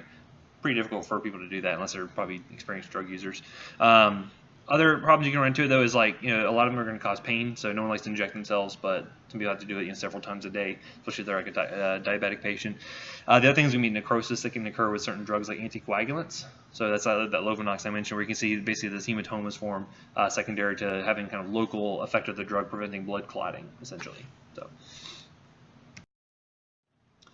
We have the intramuscular route, so this is again less invasive than an intravenous line. Also has high bioavailability, and also is going to have very fast onsets, usually within minutes. Slower than IV, still a little bit faster than your subcutaneous route. Disadvantages can be very, very painful. So if you imagine subcutaneously, I can inject a large volume of fluid subcutaneously, it's no problem, right? So there's a term called hypodermoclysis, which is actually subcutaneous administration of IV fluids. You guys ever seen like your dog or cat get fluids at the vet? Basically, they give it into the subcutaneous space, right? And they have the pliability there. They can accept a lot of fluids. You can do the same thing with humans. You can basically give them a Camelback subcutaneously. They can take all that fluid because the tissue can stretch pretty easily. The intramuscular space, though, doesn't like to really stretch that much. So if you inject a lot of fluid there, it gets very, very painful. And so this is a problem you run into with certain antibiotics, especially when you're dealing with like pediatric patients in the ER. They're vomiting. They can't take anything orally. We have to give them antibiotics. To give it intramuscularly, it does not feel good for them. So this also limits the amount of volume that we can administer. So for instance, like 3 mL is usually the max you can give into a single intramuscular injection. And so you also need good blood flow to absorb drugs very well. So if like you have a hypotensive patient, so imagine like a sepsis patient, they're not having good blood flow to the muscles because primarily when you're hypotensive, your body wants to get blood to which 2 organs? The heart and your brain, right? So those 2 organs are the most important ones. The muscles take a backseat to that. So if you're hypotensive, the blood's going to shunt, the body's going to shunt blood away from the muscles, and so you may not have good absorption there. And things like exercise and heat may actually affect absorption a little bit more quickly. So sometimes you can actually have too quick absorption of a drug and run into some problems there. Some example sites you can inject into: the gluteus maximus, the deltoid, the vastus lateralis. Those are probably the most common ones you're going to see injections into. You guys probably had some injections intramuscularly most recently. What did you guys have probably? So, yeah, so TB test is going to be intradermal actually. Flu shot, yeah, flu shot is given probably intramuscularly to a lot of you guys, maybe intranasally for some of you, but yeah, so usually vaccines are given intramuscularly in a lot of cases. Okay. We also have intrathecal administration, and so basically the blood-brain barrier likes to keep stuff out of it as much as possible, right? The brain likes to keep things as pure as it can. It likes to kick out a lot of drugs. So what we can actually do is go in through the spinal column and into the intrathecal space and administer drug that way. So you guys think of any common ones we would give, or drugs we give this route? Epidural. Yeah, epidurals during. Well, back pain or pregnant labor. Yeah, usually labor is probably one of the more common ones people are familiar with. Sometimes like with back pain and things like that. But most commonly with when your patient is in labor, they get anesthesia through this intrathecal route with an epidural. We can do other drugs as well, things like chemotherapeutics. So for certain types of cancer, you'll see intrathecal drugs being given, certain antibiotics, but anesthesia is probably the most common one that we'll end up doing. Yes, ma'am. So why would they do antibiotics in intrathecal rather than any other way? Well, what if you have bacteria in that space? Yeah, so it's not common that we'll give antibiotics that way, but sometimes if you have like a really nasty infection, the antibiotics can like cross that blood-brain barrier any other way. That's what we got to do. Yep. Next one, the sublingual route. This is nice because when it bypasses the liver, so you bypass a lot of that first pass effect and you get better bioavailability. Downside is not a lot of drugs actually go through this route, but this is very nice for drugs like ondansetron or Zofran. You guys know what you use Zofran for? Nausea, vomiting, right? So it actually goes underneath the tongue, the oral disintegrating tablets. And again, when you're nauseous, you probably don't want to swallow a lot of stuff, right? So that can induce vomiting. So giving this underneath the tongue is a nice alternative to that. So that's one way we can do it. And then obviously oral is going to be probably the most common, safest, and most economical route that we can administer drugs through. Some disadvantages. One's going to require patient compliance. Compliance being what? They're actually going to take the drug like you told them to. A lot of times, probably not, but they may say they're taking it that way, but they probably won't. Patient has to be able to swallow, right? They can't swallow. We may have to try altering the dosage form that we're using, right? So in a lot of cases, we'll have to use liquids. In pediatrics, we use a ton of liquids because a lot of those kids are too young to swallow pills or capsules. Older patients, especially like stroke patients or other patients have disability swallowing, like they're going to have a hard time with that. So liquids can be a useful alternative to like tablets and pills. The first pass effect is going to be most prominent with the oral route, so just be aware of that. That depends on the drug. So some drugs that are highly metabolized in the liver may not be able to be given via the oral route because of this. And then you also worry about things like food-drug interactions. So fluoroquinolones, things like ciprofloxacin or levofloxacin, you've heard of Levaquin, I'm sure, Cipro. That one you cannot take along with calcium. Calcium will actually bind it up in the GI tract, then you can't absorb it to fight whatever infection you have. Okay, so be aware of those food-drug interactions because a lot of times that can make drugs ineffective. And you're like, well, patients saying they took it like they're supposed to, but the infection is still here. You know, is it because I have resistant bacteria? It could have been a dietary interaction that occurred there. Okay. So there's lots of different dosage forms for the oral route. You can have things that are enteric coated. Basically, this means that drugs that are acid labile, I mean, they can be broken down in acidic environments like the stomach. You can actually put them in a coating where it won't dissolve and actually until it gets into a more basic medium. So when it gets into, like, say, the small intestine, the pH rises, it's able to erode that coat, and then all of a sudden the drug can then be absorbed. Right? So that's one thing we can do. There's lots of controlled release preparations that allow for absorption of drug throughout the day. So things we mentioned, the amphetamines, a lot of the ADHD medications are extended release preparations. You only have to take one pill in the morning and then that's it. So you can you'll see lots of different names for them, but extended release, sustained release. Basically, it helps with that compliance. The patient takes fewer doses in the day. It's going to be easier for them to do it, right? I'm a pharmacist, and I can't even take a multivitamin one time a day. It's a lot harder to expect anyone else to take, multiple pills multiple times a day, right? So the easier we can make it for them, the better.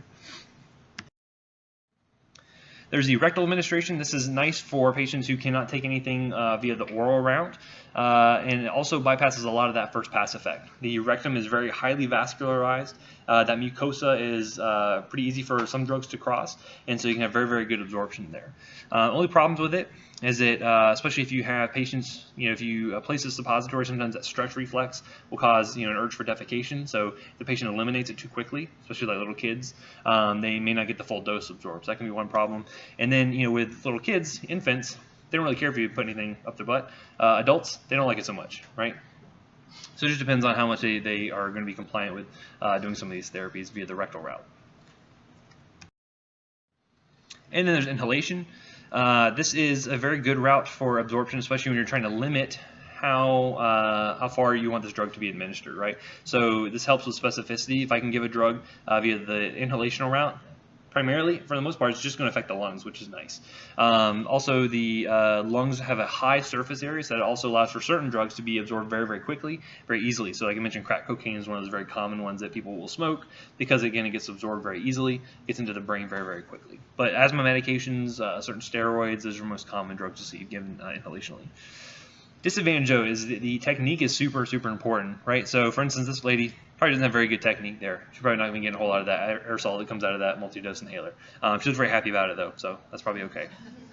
The problem, though, is like when I use one of those meter dose inhalers, when I press that spray, I need to be able to coordinate my inhalation with pressing that button, right? You got older patients, if you have arthritis or small children who aren't really compliant with it, it can be more difficult. So sometimes you have certain like valve holding chambers that will actually hold the dose for the patient until they can inhale. That kind of helps with that. So technique is super, super important.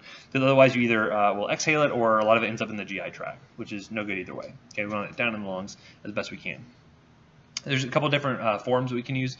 The meter dose inhalers are the most common ones. Those are kind of use shake up an inhaler, use that. That's one people are most familiar with. There's also dry powder inhalers, which basically are little tinfoil caplets that are usually, like, you guys ever seen like the discus inhalers? right? Those have little tiny caplets that get pierced when you push the trigger, and then the patient provides the inhalational force themselves. There's no actual propellant in it. They just breathe in on their own. And then also commonly, especially on the inpatient side, see a lot of nebulization. Basically, we'll put a fluid into a nebulizer cup. It kind of vibrates at a very high frequency, and that nebulizes the drug into the air. That way they can breathe it in on their own. There's disadvantages with each method, but again, all of them have the goal of getting it drug just to the lungs where they can work just locally. You guys are familiar with any other drugs that can be given systemically, like any proteins you think of? Probably not. Insulin is one they've tried a few times, given the inhalational route. It usually is a big failure. It's usually not super effective, but there's a few different insulin products you may see given via the inhalational route. But again, most people talk about the subcutaneous, it's just easier for them. Okay, another route would be transdermal.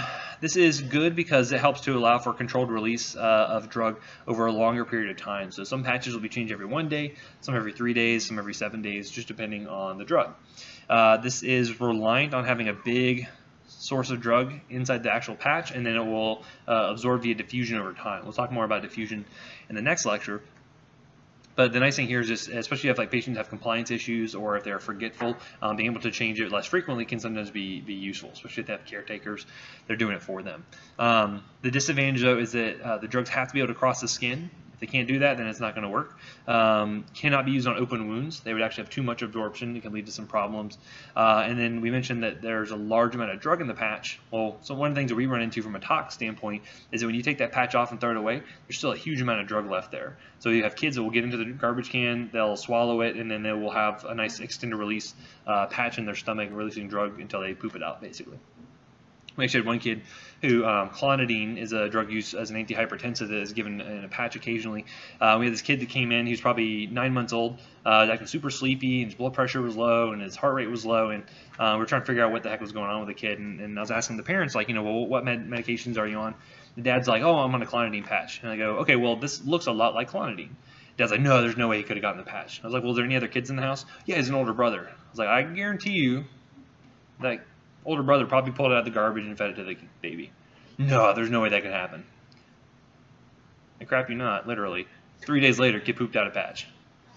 Felt pretty smart after that. Luckily it went my way, otherwise I would have felt kind of dumb. But again, you look for what's consistent, right? You look for things that are consistent with what that exposure would look like. That looked like a clonidine, and that was kind of the most obvious thing it could have been. So anyway, big risk for poisoning, especially with young children. Okay, other routes that we'll cover when we get to specific sections, we'll talk about ocularly administered medications, we'll talk about glaucoma and things like that, oral administration of meds, so things like ENT meds for ear infections, and then also certain mucous membranes can be useful for drug absorption, things like the vaginal membrane, the colon, the urethra, even the nasal route. We'll talk all about those when we get to specific drug examples of those. Okay. So how does drug development occur? How do we get a drug from the initial kind of research stage where they're trying it out on mice and monkeys, whenever other animals are trying it on, in order to get a drug that you take, from a prescription you get at the pharmacy?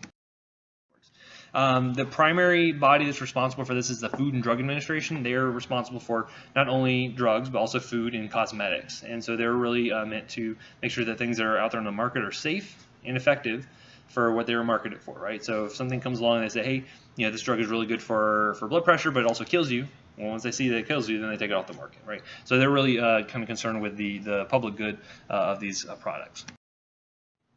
A couple of different, you don't have to memorize these acts, this is just kind of for historical perspective. Back in 1906, we had the Federal Food and Drug Act, and so this actually kind of set the rule for things like interstate transport of adulterated or misbranded drugs. So, misbranding something means like, changing, saying this is Tylenol when really it's cyanide or something like that. Setting up some of the laws that were responsible for preventing some of the interstate transport and adulteration. In 1938, they actually had this antibacterial called sulfanilamide.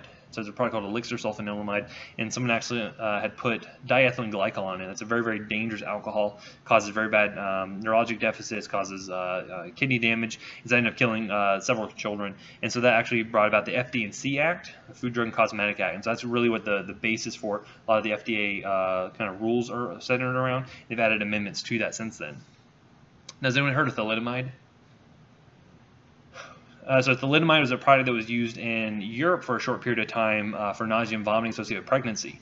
And fortunately, we did not really have any cases over here in the U.S., but what we realized is pregnant patients taking it, all their babies were developed, basically had limb derangements where basically they're not developing their limbs appropriately in utero. They basically had these like kind of flipper-like appendages.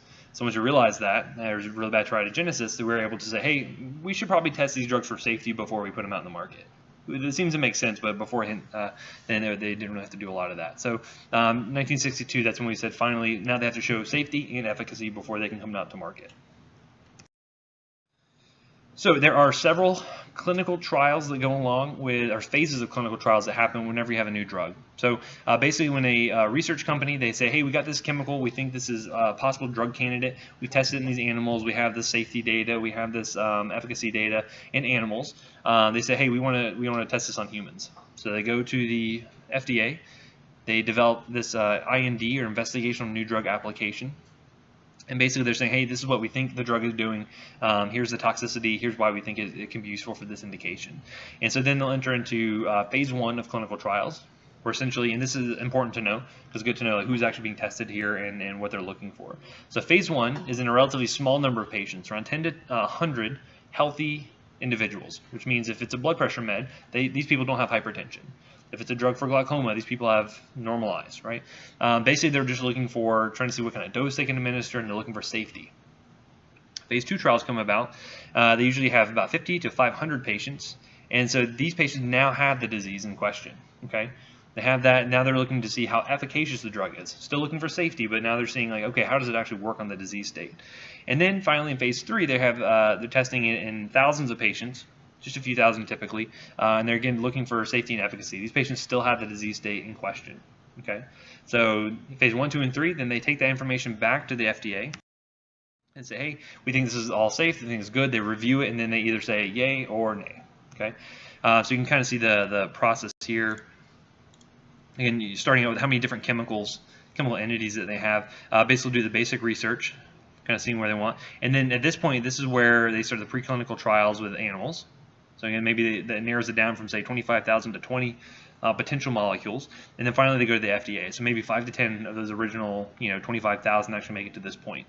This is when their patent starts. Every time you get a new patent for a drug, it lasts for 20 years.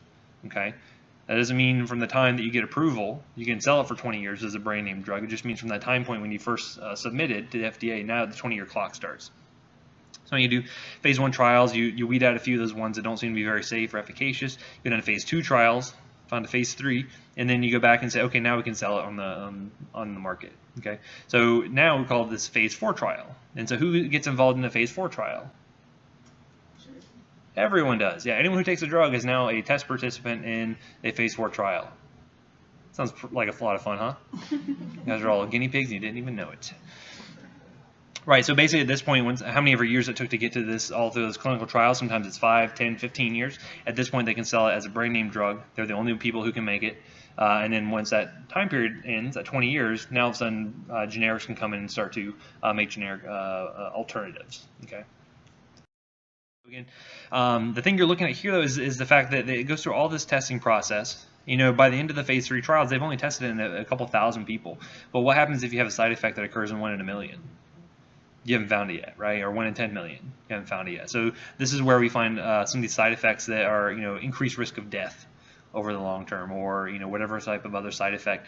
This is normally where we find a lot of that stuff. So we have a lot of reporting methods in place to where if you notice a really bad side effect with a drug, you can report that back to the FDA. And if enough of these reports come through, they can say, yeah, let's take it off the market, or we're going to put some sort of safety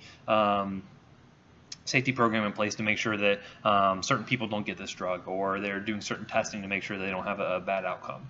So you guys ever heard the drug Vioxx? Yeah, this is a long time. It's probably before most of you guys were around for the most part. This is actually before I became a pharmacist, if it gives you any kind of time frame. But basically, it was an NSAID, and it was a particular type of NSAID. It basically prevented a lot of those GI problems we mentioned with like ibuprofen. So it sounded all good. It was good for a lot of people, but then they realized there's increased risk of death associated with it. It was, it took a lot of trials with a lot of people to determine that. And once they saw that, they said, okay, we're taking it off the market. So probably a huge amount of money lost during that time frame, because again, these companies, they want to push these new drugs. They want to make sure they can recoup their costs for the other 24,999 chemicals that didn't work. right? So this is again why it's a very expensive process. It's a very long, labored process. This table kind of shows you again the type of trials they're going to be doing and kind of the costs that are associated with it. Big thing to note is that average cost to bring a drug to market about $2.6 billion. A lot of money to do that, right?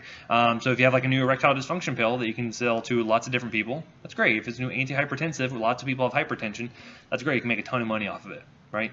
Now, for some disease states, they have a very few number of patients. It's hard to recoup their costs on a lot of that stuff. So oftentimes these drug companies are taking a loss on some drugs for these kind of narrow spectrum kind of things for people that don't have, there's not a lot of cases of a particular disease state by making money on these other drugs, right? So it's probably not all greed and corruption. It's probably a lot of that, but not probably 100%, maybe like 80-20 or something like that. I'm a little cynical towards these drug companies, but basically, especially with dealing with pediatrics, we have a lot of like rare diseases that, maybe only 500 people have in the whole country, right? Or 100 people only have in the country at any given time.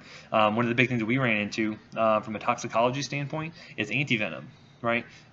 Pit vipers like rattlesnakes, they exist across most of the United States, especially in the southern areas of it. But coral snakes, Florida is really the only place where you're probably going to get bitten by a coral snake, which means we have maybe 50 cases a year. So it doesn't make a lot of sense to spend money to make expensive antivenom for those 50 people, most of which probably got bitten because they're drunk and picking up snakes and getting bit by them. So it's one of those things we actually ran into a problem. We actually stopped making it for a while, and we were running into some severe issues trying to find an appropriate treatment otherwise. So just be aware there's a lot of kind of nuances there. It's not always every drug company is bad, but in some cases it is. So okay, so moving on. Any questions on any of that? Going on. So yes, ma'am. I just need to know, before people volunteer to do those tests, do they know the side effects? They'll probably be informed of any side effects they know about. Okay. But if it's like, hey, we tested this in a bunch of mice and rabbits, and this is what we saw, it's not 100% applicable to humans, right? So they may find different things that they have never seen before. Yeah. But they have to have that full consent. They have to be aware of all the risk and potential benefits beforehand before they can be entered into it. Yeah. Okay. So going a little bit into receptors. So receptors, this is going to be like I mentioned, the component of the cell of the organism that interacts with the drug, initiates any of those biochemical events that we're looking for, whether drop blood pressure, drop heart rate, whatever it happens to be. So communication between cells depends on these signaling molecules. Some of these are going to be hormones, some of these are neurotransmitters, and these signal molecules, we're going to call these first messengers. These are basically the first thing that interacts with those receptors. A lot of these are your body's producing naturally. Some of these are going to be exogenous things we're going to be interfering with and giving as drugs exogenously. We're going to see there's a wide diversity here of signal molecules and how they're going to actually be transmitted. So again, receptors is the specific protein. It's going to be the site of binding for that signal molecule. The effector is going to be whatever mechanism downstream of its binding that gets activated by the receptor. And then the middleman here is what we're going to call a secondary messenger, and we're going to talk more about this in detail on the next set of lectures.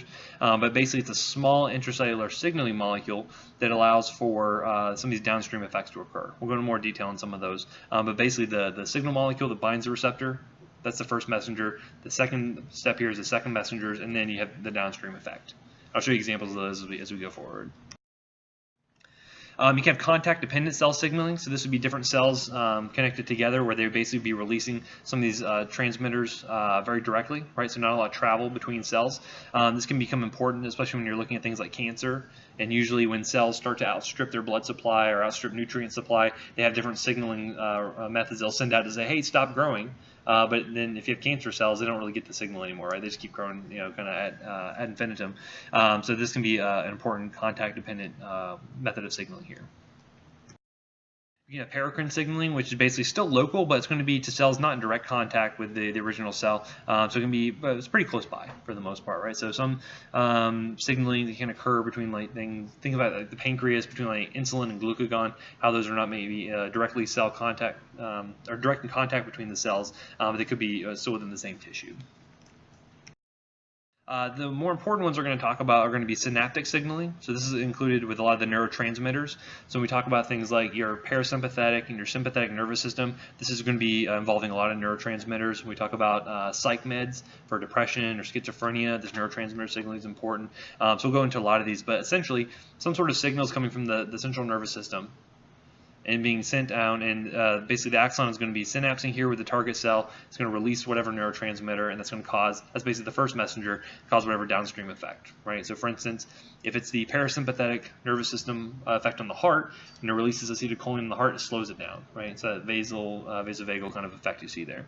If it was the sympathetic nervous system releasing epinephrine in the heart, it speeds up. Okay, so we'll look at different examples of that and how we can affect that with different drugs. And then you can have endocrine signaling. So think about things like insulin or testosterone or cortisol, things like that. Basically, the endocrine cells will release a hormone into the bloodstream that will then circulate around the body and can affect lots of different tissues. So again, if you're thinking about like your synaptic signaling, it's usually pretty targeted for the most part, right? Those nerve cells are going to be targeting specific tissues, whereas here with the endocrine signaling, it's going to affect the entire body for the most part. As long as there's receptors for these hormones, wherever it's binding to, it can be affected. Okay, so it's a very wide stream method of signaling. Which one do you think is faster, synaptic or endocrine signaling? Endocrine. Synaptic is actually going to be a lot faster. It's going to be almost instantaneous signaling here. Endocrine can take some time, right? And that will make sense when you look at things like thyroid hormones and things like that, how it's kind of slow. It can take weeks for it to actually equilibrate out versus something like norepinephrine being sent immediately through a synapse, right? Sometimes our receptors can be enzymes specifically, so this can either be inhibited or they can be activated by binding to a drug.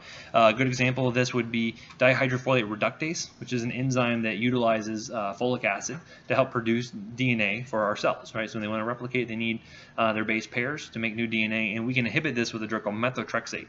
You'll see this also used for rheumatologic conditions like lupus or rheumatoid arthritis, but we see it a lot in cancer as well. And so basically by inhibiting this enzyme here, your body cannot use folic acid, those cells. You inhibit DNA production, and then you can end up causing those cells to not replicate. Another cancer drug we can use is also called 5-fluorouracil or 5-FU. We'll talk about these when we specifically get into either rheumatoid, or we'll talk about them in the chemo section in Pharm 1. Sometimes we can be targeting transport proteins, and so we're going to find that a lot of these are useful for things like regulating ion flow across the cell membrane. So a really important example of a transport protein we can target is the sodium-potassium ATPase pump. We'll talk a lot about this when we get to cardiac physiology, when we get to talking about drugs like digoxin and things. But this is a drug where digoxin can come along, and I can actually inhibit this enzyme right here and help to, or this transporter. And by changing the ion concentration on the inside and the outside of the myocyte, you can actually lead to stronger contractions of the heart, or it can lead to improved effects of congestive heart failure and things like that. So another target that we could be shooting for with our drugs, or these transporters. We can also affect structural proteins. So we have a drug here called colchicine. This is actually useful for treating gout. You guys know what gout is? What is that? Uric acid buildup. Where does it usually affect you? Like the classic place. Big toe, yeah, your big toe. Basically, uric acid crystals are precipitating out into these intra-articular spaces. The big toe primarily gets affected, and a lot of times. So you can have drugs that actually prevent the structural proteins, these microtubules, from actually forming and preventing them from causing the uric acid to actually be it affects the neutrophils that kind of infiltrate that uric acid. But colchicine can also affect things like mitotic spindles and inhibit cell division as well. So I can see how these structural proteins can be important receptor site as well. It's not as common as some of the other ones, but it can be another site we can see used. And again, I'm not going to ask specific examples from the slides here, so I'm not going to be like colchicine does what, because you guys don't need to know that yet. It's going to be for pharmacology. But I may say, like, which one of these can be, which one of these do you think would be a method for cell signaling, and you might have to identify one of these, right? So you can just know the concept, not necessarily the specific examples, okay? So don't want to freak anyone out trying to memorize these drugs yet. We're not going to really cover too many drugs for this class. Okay, so some other more specific drug receptors we're going to look at. Most of these are going to be actual cell surface receptors that the drugs are going to bind to, with the exception of these intracellular receptors. So essentially, what we can see here is that you're going to have cell surface receptors. The drug can specifically go to bind to the surface receptor and cause a downstream effect. The three main ones we're going to talk about are going to be the ion channel linked receptors, the G protein linked receptors, and the enzyme linked receptors. Those will be the three ones you guys would be responsible for knowing. And then finally, the cytosolic or nuclear receptors. So basically, this is where a drug would actually go into the cell, get to the nucleus, and bind to some receptor there, and usually change things like gene transcription or protein production or some other downstream effect. The first ones we'll talk about are the ion channel linked receptors. So basically these are known as ligand-gated ion channels, which means they have to be bound by a ligand in order for them to open up and allow flow of whatever ion it happens to be. Another name would be inotropic receptors. And so this is useful for a number of different neurotransmitters. So we'll learn about these in more detail when we get to specific drugs that affect them, but things like glutamate, GABA, acetylcholine, serotonin, all affect these ligand-gated channels. Basically, when the drug comes and binds to the receptor, it's going to open this up and allow whatever ion to flow. Could be that a channel is non-specific, so you can have things like sodium, potassium, chloride all flowing through it. Sometimes they're more specific for a specific ion, so things like sodium might be the only one that it gets affected with a particular channel. Okay, so again, it's going to be dependent on which receptor it's affecting, dependent on which drug it specifically is interacting with that. Okay. But just know, if you were to have, say, you can have an agonist that would go and bind this, open it up, and cause more flow. Sometimes you can have an antagonist that would actually block this aspect here and actually prevent flow from occurring. Okay, so both things could be occurring depending on the type of drug you're dealing with.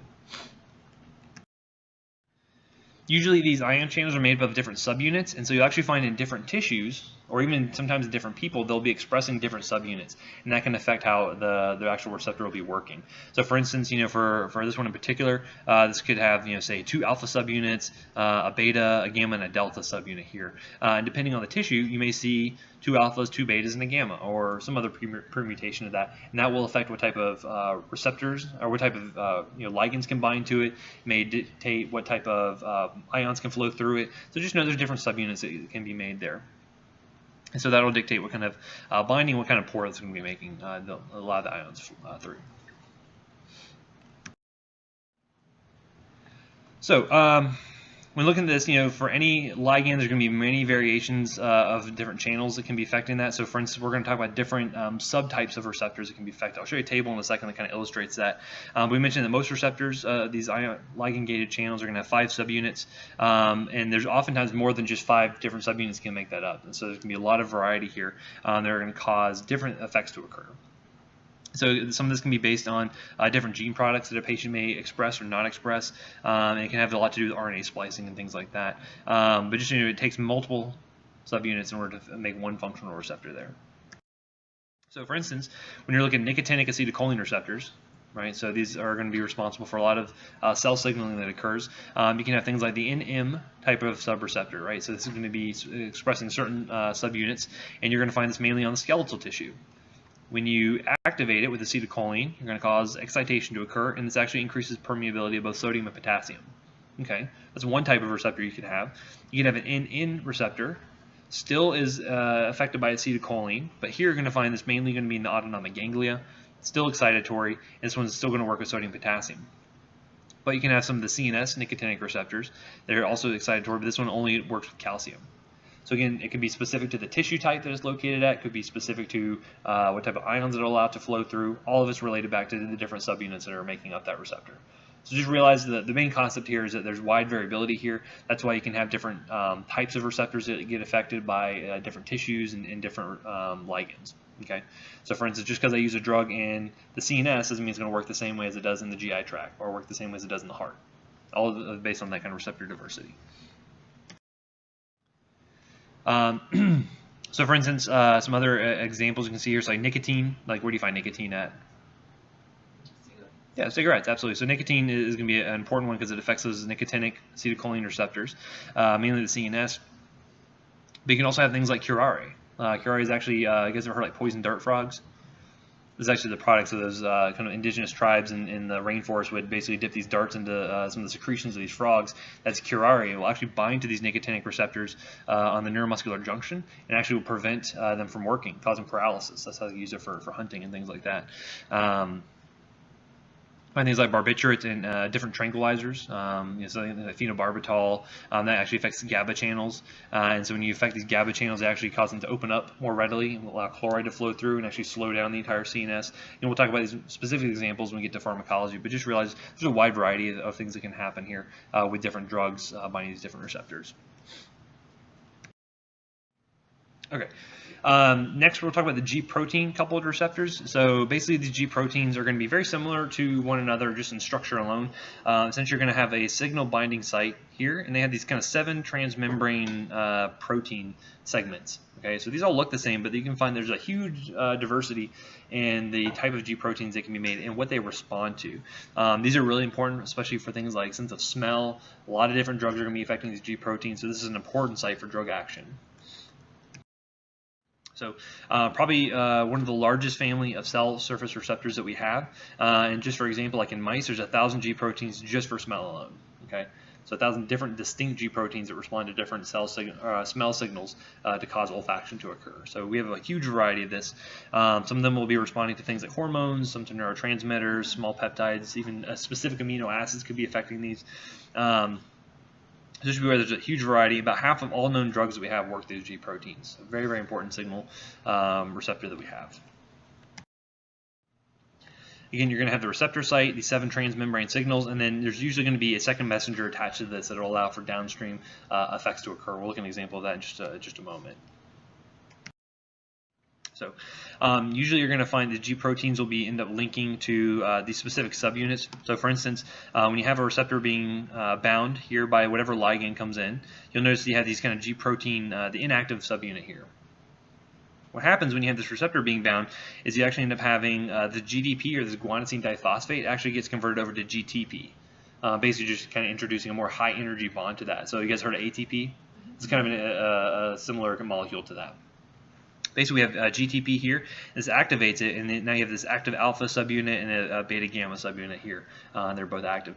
The big thing to note with cell signaling is that I can have one ligand come and bind this receptor and activate this whole G protein, but then I can have that G protein go and activate several different molecules. Okay, so you see this kind of cascade effect where even though I have one signal, one ligand binding, you can have a big kind of outburst of effect that occurs downstream from that, because this is working on multiple different sites here before it gets inactivated. Okay.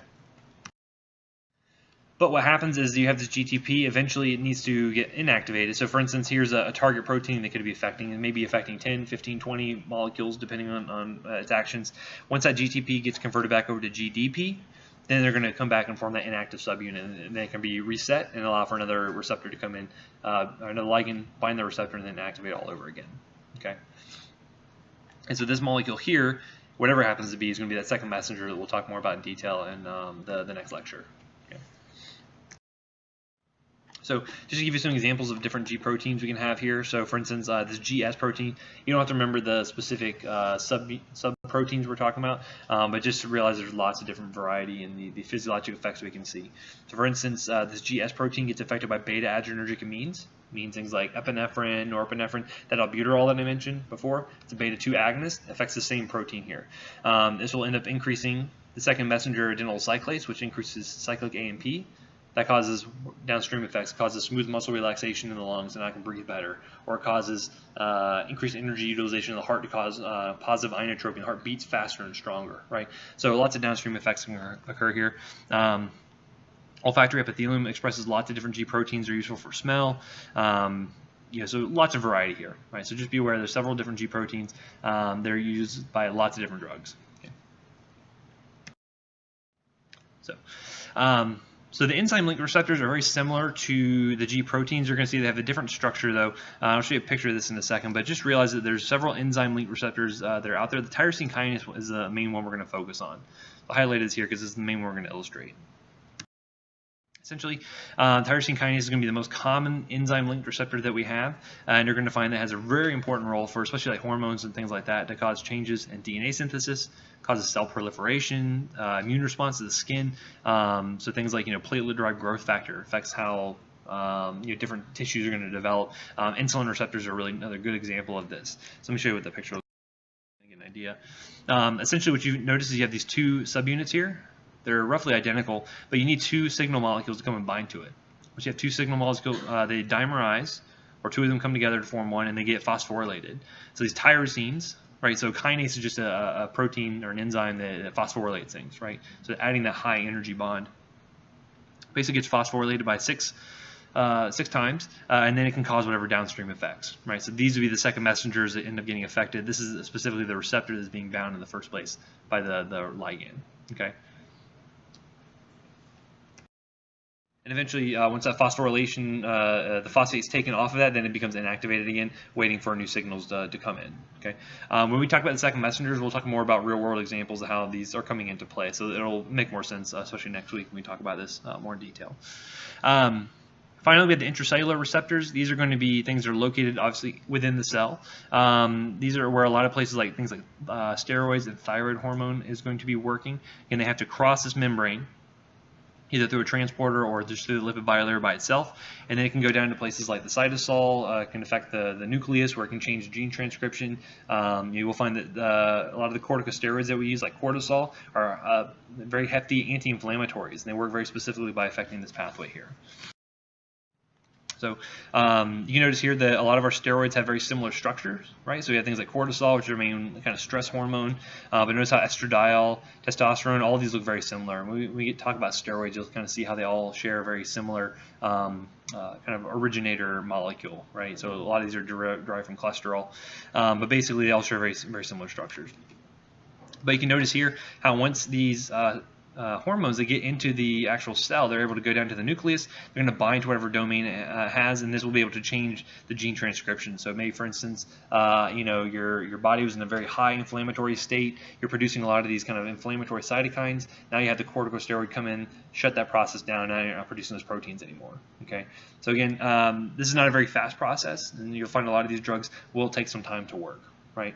So, for instance, if I give you a corticosteroid, if you're having an asthma exacerbation, it usually takes several hours for it to really kick in, versus something like epinephrine, which is kind of an endogenous neurotransmitter, works almost immediately. Okay. This is probably as dense and unforgiving as the material gets. Just FYI, it gets a lot better after this. This stuff is even boring to me. I realize this, but it's fundamental to understanding how a lot of these drugs are going to be working from here on out. Okay. Interesting, but I find it more interesting for sure. So again, just be aware there's 4 main receptor types: the ion channels, the G protein coupled receptors, the enzyme linked receptors, primarily that tyrosine kinase is what we're talking about most commonly, and then the intracellular receptors. Okay, the 4 most common ways that drugs are going to be interacting with our cells to cause whatever downstream physiologic effect they cause.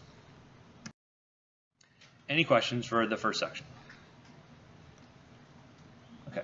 So any questions you guys have for the homework, please email me, preferably sooner than later, so take a look at that tonight if you can. I will post this video up to YouTube and then put the link on the course website underneath the PowerPoint, so you guys should be able to find that pretty soon after I get home and upload that. Anything else I can help you guys with? Or Do you really need it, or do you discuss from your... I mostly pull from my slides, so... Mostly. The book is good if you need extra like clarification on something. I think it's actually a pretty good book. That was kind of a remnant from before I was teaching this class, that it was still as required. In the recommended text, I put Goodman and Gilman's. That is freely accessible through the library website, so you can get to that through. I put give some instructions on how to get to that. That is very good if you. That's like the pharmacist's Bible, right? That's like kind of like our. It's way too in depth for you guys, more so than you'll ever need to know. But you can at least get some of that same information there. Yeah. So I would say I would probably save my money if unless you have lots of money floating around, which I'm sure you guys do, right? Maybe not. You're good to go off the slides. And what I'm saying in lecture. Yes, ma'am. Versus parochial. Like if we're in a hospital setting and a nurse places a line, how are we going to know? Yeah, so guys, hold on one sec. So she's asking about clarification on the central versus peripheral IV access. Yeah, so basically you'll know because it'll be on the patient's chart. So for instance, if it says like a PIV, that's a peripherally inserted vein. So that is basically a peripheral IV essentially. The patient normally has to undergo a procedure to actually have that central line placed, because it is a lot more labor intensive. Because basically you have to be able to snake that catheter all the way through whatever vein you're putting it in, all the way up to the vena cava where the drug can empty out at. So it's a little bit more involved. It'll certainly be listed on the chart saying like here's their line, here's their access. And that should be something like it's involved in handoff between provider to provider. You always talk about what kind of IV access did it have. So that's different than a central line placed in the ER. They're the same thing. It's just a matter of, a central line place in the ER is usually not going to be as, It depends. It depends on how they're actually inserting it, you know. So for instance, like in our ER, so pediatrics, like you're finding the IV access is much more difficult to get than in adults, right? Their veins are just smaller. So we have a specific like interventional radiology team where they can actually utilize special tools and things like that, fluoroscopy and whatnot, to actually visualize where the actual line's going, right? For adults, it's a little bit easier. So like we would never do central lines in the ED at our peds ED, but certainly they would go to surgery to have that occur. In the adult world, you have a lot more central lines being placed, especially if you need like specific like central venous pressure catheters and things like that. So it's much more common you would see that. Yep. Any other questions? All right, I will see you guys next week.